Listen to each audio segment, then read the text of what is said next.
Escuchemos al siervo Juan Bautista Sánchez, director del Ministerio de Evangelización Víspera del Fin, con la exposición de la Palabra de Dios. Hoy con el tema Ética con el pecado y con la Biblia, la Palabra de Dios.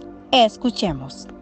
El Señor les bendiga de manera muy especial a cada uno de ustedes, mis amados hermanos, y también a los amigos que están atentos al estudio de la palabra del Señor. Sí, porque quiero decirle en este momento que no solamente los cristianos evangélicos ya congregados en alguna iglesia son los únicos que les interesa el escudriñar la palabra. También hay muchos amigos que no han hecho su decisión por Cristo, que nos están siguiendo cada una de las prédicas y exposiciones que hacemos. Así que para cada uno de ustedes también el Señor les bendiga en gran manera. Hoy continuamos con la ética del comportamiento del cristiano y es con la temática ética con respecto al pecado. Pecado. Y hay que tener cierta ética con respecto al pecado, o hay alguna aplicación dentro de lo que son las reglas del comportamiento que hable acerca de cómo actuar éticamente con respecto al pecado. Yo diría que para el pecado pues simplemente es arrepentirse y convertirse, ya debería ser así, ¿verdad? Pero también hay cierto procedimiento dentro del pecado y queremos explicarlo a través de esta exposición. Pecado es pecado todo lo que se hace que vaya en contra de las reglas de Dios, que haga daño a ti o que perjudique al prójimo. ¿Estamos claros sobre eso? Vamos a ver. Es pecado todo lo que se hace que vaya en contra de las reglas de Dios, que te haga daño a ti o que perjudique al prójimo. En eso estamos bastante claros. Ahora, pecar es cometer cualquiera de esas reglas establecidas, quebrantarla, ¿verdad? Aunque sea una sola vez. Así que cualquiera que comete o infringe una de esas leyes, ya entonces dice la Biblia que usted ha pecado. Pecador es el que practica el pecado de manera reincidente. Fíjese, una cosa es cuando usted cae en una falta pecaminosa que usted no está acostumbrado a realizarla, y otra cosa es cuando usted es un pecador. El pecador es un practicante del pecado. Por eso es que hay una diferencia muy grande entre el que cae una vez y el que vive cayendo.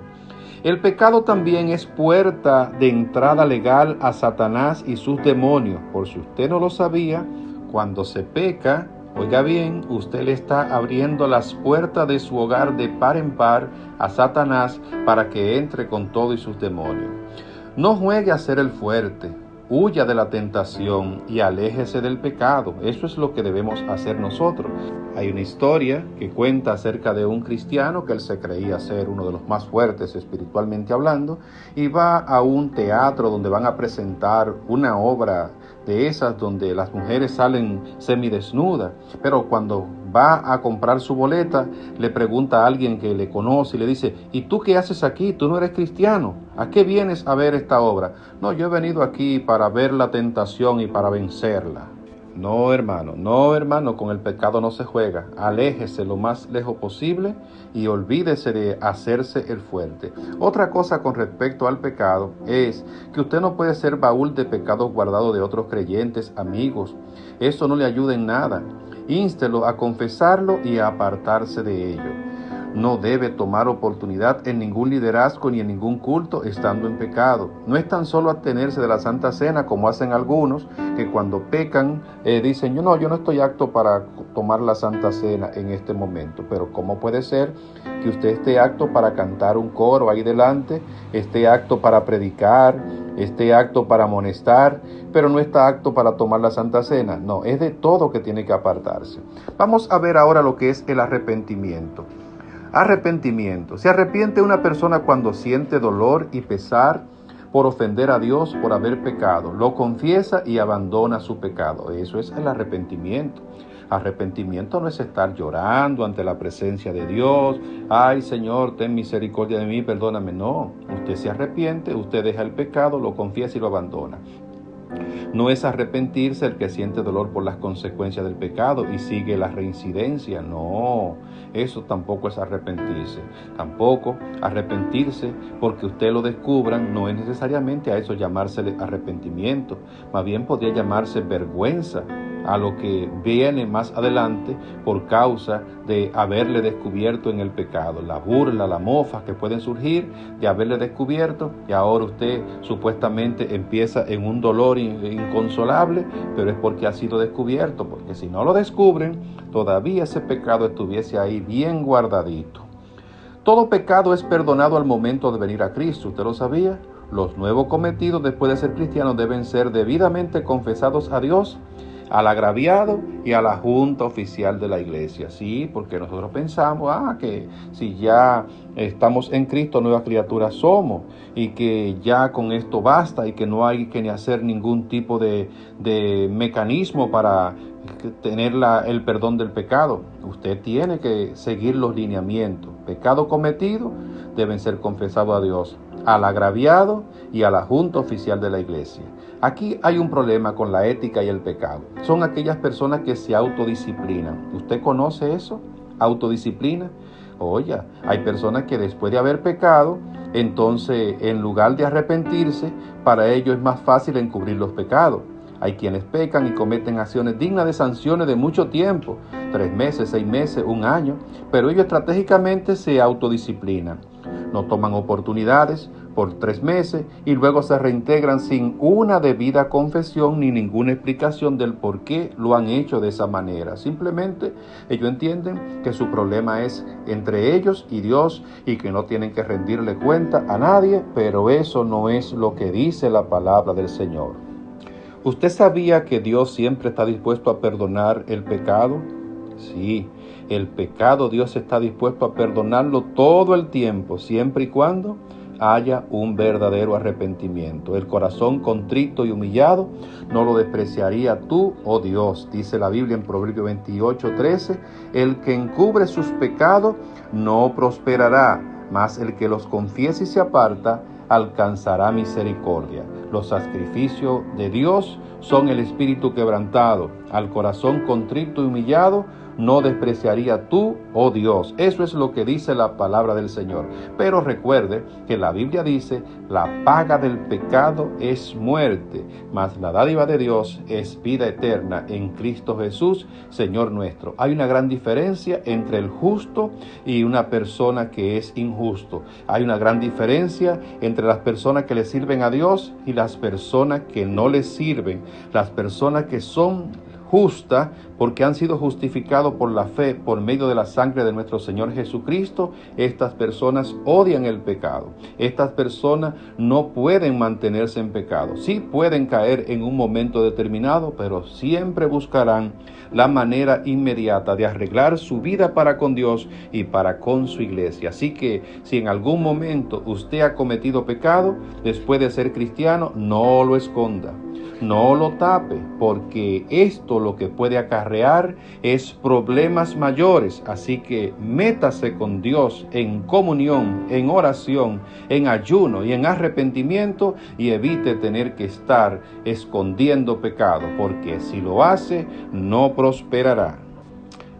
Pero por poco se me olvidaba. ¿Ustedes sabían que hay creyentes que viven confesando pecado hoy y pecado mañana? Y pecado otra vez, pero no son pecados que lo está cometiendo, no, son pecados que cometieron sus ancestros hace mucho tiempo, o pecados que usted cometía antes de ser cristiano. Hermanos, ¿creemos o no creemos en lo que dice la palabra del Señor? La Biblia dice, de modo que si alguno está en Cristo, nueva criatura es. Las cosas viejas pasaron. Y he aquí que todas son hechas nuevas. Cualquier ministro, cualquier profeta, cualquier predicador que le haga a usted confesar de nuevo los pecados que ya usted se arrepintió cuando se convirtió a Jesucristo, esa persona, si esa persona lo está haciendo por falta de conocimiento, se le puede tolerar. Pero si cree que hay alguna validez bíblica para que usted tenga que estar todo el tiempo pidiendo perdón por lo que ya ha sido perdonado, eso es antibíblico, eso es antiético. Usted no tiene que cargar con los pecados de sus padres, porque la Biblia dice, la palabra del Señor, ya no se oirá más aquel refrán que dice, los padres comieron las uvas agrias y los hijos le dio la dentera. Eso no funciona así, hermano. Dice la Biblia, el alma que pecare, esa morirá. Y inmediatamente usted se convirtió a Jesucristo, inmediatamente usted se arrepintió y entregó su vida a Él. Ya el Señor empieza a ver su vida desde antes de convertirse hasta donde se convirtió, ya eso está borrado. Y desde que usted se convirtió hasta la fecha, eso es un nuevo contrato. Así que cuando alguien le diga a usted que usted tiene que estar confesando pecados antiguos, dígale, mentira del diablo. Eso no es lo que dice la Biblia, ni tampoco lo que establece la ética. Gloria al Señor. Vamos a tratar ahora la temática ética del cristiano con respecto a la Biblia. ¿Y hay alguna ética que tiene que ver con la palabra de Dios? Pues fíjese que sí. La Biblia es la santa palabra de Dios con la cual se comunica Él con su pueblo. También es la regla infalible de fe y la norma de toda justicia, inspirada por Dios y revelada por el Espíritu Santo. La Biblia, la misma palabra dice, lámpara es a mis pies tu palabra y lumbrera a mi camino, en el Salmo 119, 105. Vamos a considerar algunos puntos éticos con respecto a las Escrituras. La Biblia es para creerla, leerla, vivirla y compartirla. Se oyó bonito, ¿verdad? Vamos a ver. La Biblia es para creerla, leerla, vivirla y compartirla. Segundo, un cristiano no está para juzgar o dudar lo que la Biblia enseña. Téngase mucho cuidado. Si usted no entiende algo, no cometas el error de estar juzgando o tildando la Biblia de tal o cual cosa. En tercer lugar, se lee para escuchar la voz de Dios, no para buscar defectos. Porque cuando usted empieza a buscar una cosa, terminará fácilmente encontrándola, porque es mejor entender la regla de lo que Dios ha establecido. Las cosas reveladas pertenecen a los hombres, mas las secretas pertenecen a Jehová nuestro Dios. Recomendamos a cada creyente tener varias Biblias de acuerdo a sus posibilidades. Una para leerla, estudiarla, escudriñarla y subrayarla, y otra para evangelizar, predicar o asistir a los servicios. Es muy importante mantener o portar una Biblia en excelente estado físico. Hermanos, yo he visto a cristianos con Biblias que parece ser como si en el camino, cuando iban de su casa a la iglesia, se toparon con 4 o 5 perros pitbull, o quizás un aguacero, una tormenta, un huracán le encontró en el camino. Tienen su Biblia tan desbaratada, tienen su Biblia tan en malas condiciones que parece que pasaron por la Segunda Guerra Mundial y sobrevivieron a Chepa.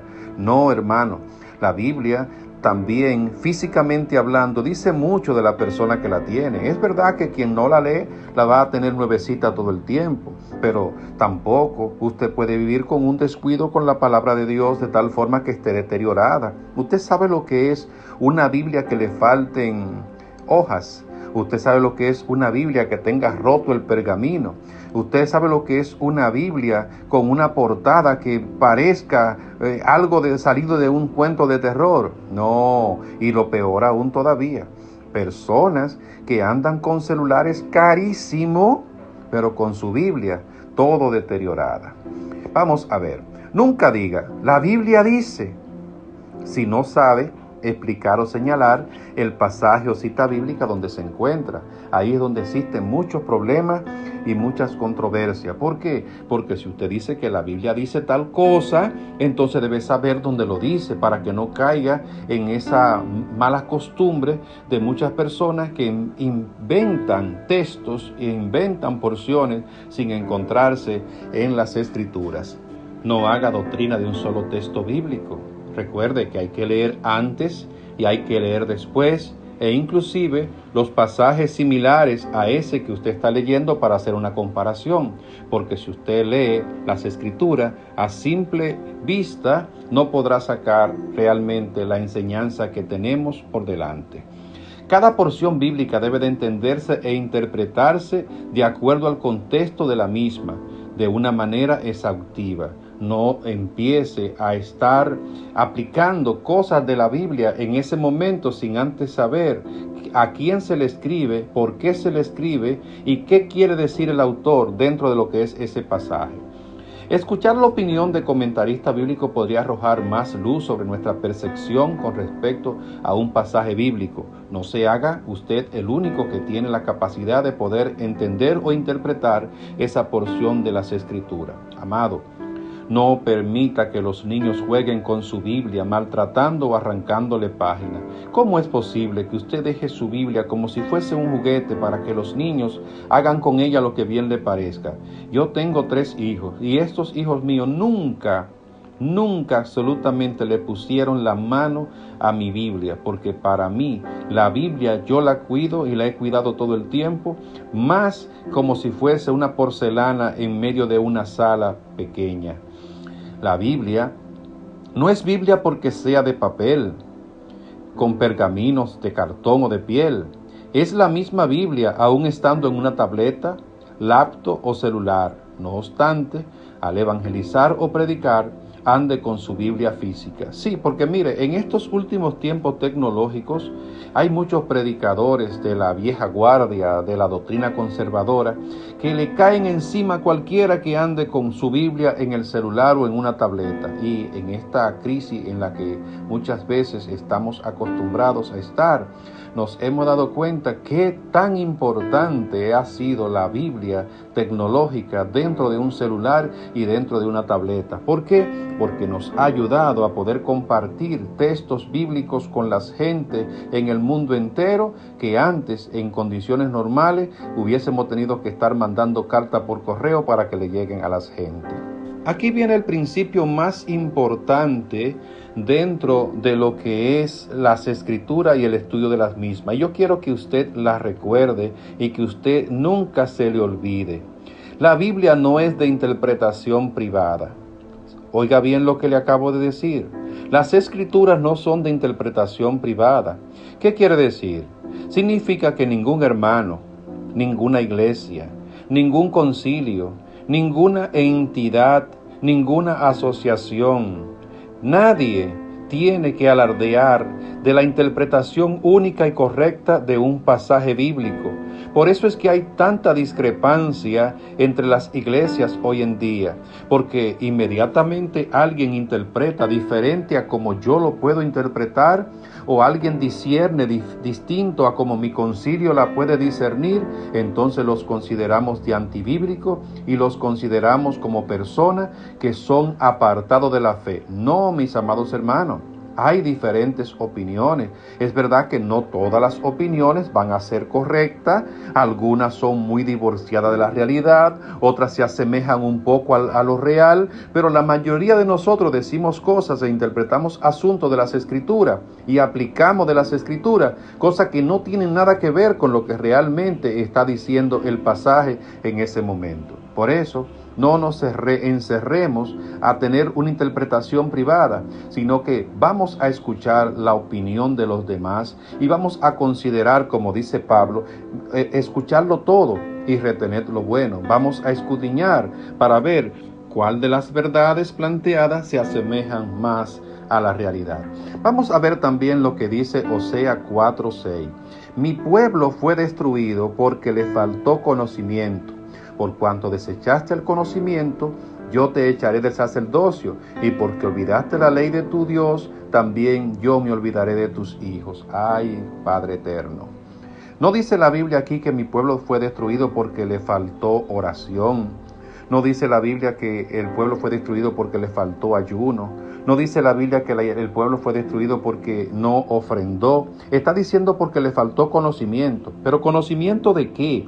Conocimiento de la palabra del Señor, conocimiento de lo que tiene que ver con la ley de Cristo, conocimiento con lo que la Biblia enseña, porque cuando nosotros conocemos la Biblia a perfección, cuando conocemos la ley de Dios como Él manda, nosotros no vamos a perecer por siendo engañados por cualquier tipo de doctrina. Oiga lo que dice 2 Timoteo 3:16. Toda la Escritura es inspirada por Dios y útil para varias cosas, entre ellas enseñar, para redarguir, para corregir y para instruir en justicia. Todas las escrituras, o sea, no se está refiriendo única y exclusivamente a las escrituras correspondientes al Nuevo Testamento. También las del Antiguo Testamento son útiles ¿para qué? Para enseñar, para redarguir, para corregir y para instruir en justicia. Para eso es que es importante la palabra del Señor. Y en Proverbios 9:10 dice: el temor de Jehová es el principio de la sabiduría, y el conocimiento del Santísimo, entonces esa es la inteligencia. Así que, amados hermanos, mis amados amigos que escuchan la palabra del Señor en cuanto a la ética dentro de lo que tiene que ver con la Biblia, en este caso, nosotros tenemos que preguntarnos si primero estamos cumpliendo fielmente